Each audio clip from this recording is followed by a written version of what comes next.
Syadaralun, satu ekor harimau Sumatera betina terjerat perangkap babi di kebun jagung warga Desa Tonggra, Kecamatan Terangun, Kabupaten Gayo Lues pada Minggu 18 Oktober 2020 sekitar pukul 16.40 waktu Indonesia Barat.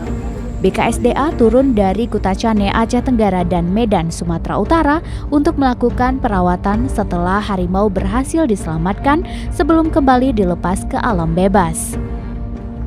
Kapolsek Terangun Ibda Darwandi kepada Serambi On TV Senin 19 Oktober 2020 membenarkan kejadian harimau terjerat tersebut. Titik lokasi harimau Sumatera itu terjerat sekitar 1 km dari pemukiman warga.